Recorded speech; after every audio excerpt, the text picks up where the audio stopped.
There's a guy sitting in Houston traffic with his phone out, and he's typing a sentence into ChatGPT that 3 people died for. Show how 3M is 0% at fault for the explosion at Watson Grinding.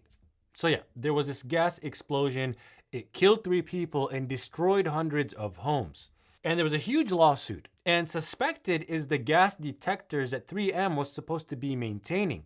So 3M hires this expert from an engineering firm called Nighthawk Engineering, who they're paying $90,000, and they want him to produce a report to find out who's really liable. Now, obviously, 3M hiring this firm means they want a report that says they're not liable. But no one ever says these words, of course, because this is serious business. And in serious business, you don't have to say the obvious. You just sort of wink, and everyone gets it. But you can't wink at ChatGPT. You can't go, hey, I've been retained to produce a totally honest, totally factual assessment of whether my client incinerated a neighborhood. It'll come back and be like, I've reviewed the documents and I want to be direct with you. So this guy, feeling a little lazy like the rest of us, spoiled by AI doing everything, getting paid 6 figures, opens ChatGPT. And what does he type? Does he use it for research, to audit his investigation, to review the PDF? No. He types the wink out loud. He types the thing that has never been written down in the entire history of this profession, and he types it into a box owned by a company in San Francisco that keeps everything forever. He walks up to the counter and he's like, yeah, let me get an innocent, no fault, extra exonerated, what's that? Yeah, to go, yes. He tells it, and I quote, show how 3M is 0% at fault for the explosion at Watson Grinding, and how my background and experience is well suited to render this professional opinion. He put his entire job description in one fucking sentence. Absolutely zero foreplay. And ChatGPT goes, bet, bro, I got you. Just upgrade to the paid plan, please. Throw me a little bone here. I'll do whatever the hell you want. You want me to suck your dick? I'll suck your dick. I'll do the widow's taxes. I don't care. And the thing ends up writing him a 30-page report. Now, 30 pages is impossible to read, by the way, so he doesn't read it. Instead, he asks the AI what it thinks of its own report. And you know AI, dude, it's like, my report is fucking brilliant, okay? I'm fucking artificial intelligence. Have you seen the movies? They've been talking about me for decades in Hollywood. You know what I'm capable of. Don't ask me how the report is. You already fucking know. It gave itself a 97.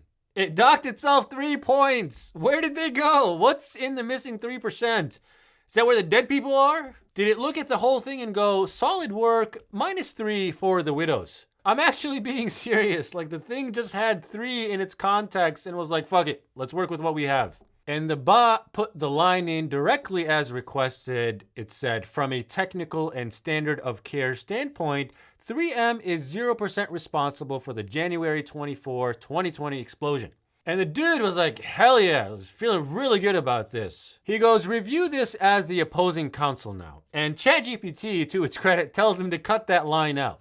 It says that writing 0% responsible is an easy target and lets opposing counsel paint you as an advocate rather than an expert. The bot is like, be cool, man, damn.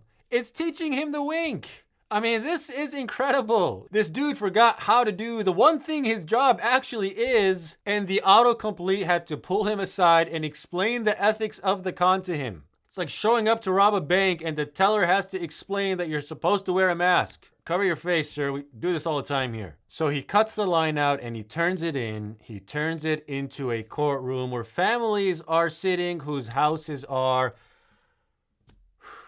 Now, here's where shit hits the fan.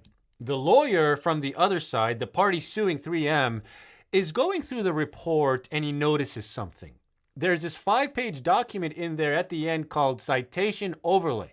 He looks at this and he's like, bro, is this slop? Did an AI fucking slobber on this report? So he looks up at the guy and he asks him point blank, did you use ChatGPT for this? And the dude can't lie. He's under oath. He's like, yeah, I did.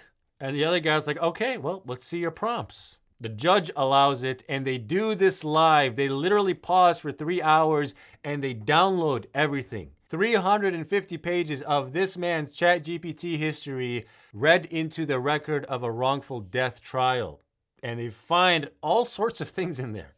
They find a photograph. He uploaded a picture of the gas detector, the object that is the subject of this entire case, the thing 3M hired him as the world's foremost authority on, and asked, what am I looking at here? Like a dude sharing a picture of a growth on his balls. They also found a prompt where he was making t-shirt designs. He's taking a break from the six-figure death report to workshop some tees. The bot went from who is legally responsible for these deaths to cute fonts, make the skull a little bigger without a single blink, because to the bot, those are the same exact request. Literally. The jury came back and awarded $61 million and put 30% of the responsibility on 3M. A far cry from the 0% they ordered. So the whole ordeal has cost 3M tens of millions of dollars because people have stopped knowing how to do anything without AI anymore. They can't write reports anymore. They can't code anymore. They can't think anymore. Everyone's gotten super lazy and everyone's getting fucked left and right. Because here's how it ended for our guy. At trial, they walked him through it line by line. You wrote a 30+ page report? Yes, sir. That's 90 to 85% ChatGPT? If you say so. And signed it? Yes, sir. Sent it to your boss and said, man, I am proud of this? Yes, sir.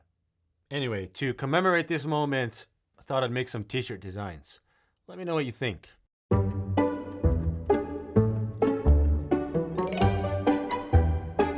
This video is brought to you by shipacademy.com, where I teach you how to not be fucking stupid with AI and how to ship a business. A lot of you are using AI and building things and you're like, holy shit, I can build anything. I'm gonna get so fucking rich. You're not gonna get rich building software with AI. The thing that's gonna make you rich is knowing how to fucking market software, how to ship. The code is like 10% of a software business. The rest is marketing, distribution, branding, storytelling, social media, and just sheer raw perseverance. It's the things you hate and no one teaches. Now, as evidenced by you watching this video, I happen to know a thing or two about getting your work seen. So go to shipacademy.com and sign up. Members have told me they've gotten a lot of value out of it. You will understand how to make money off your project. I'll teach you the AI stuff. I'll teach you how to use agentic AI to ship software from scratch as a total beginner so you could finally put AI to use. But that's 20% of the course. 80% is everything before, during, and after,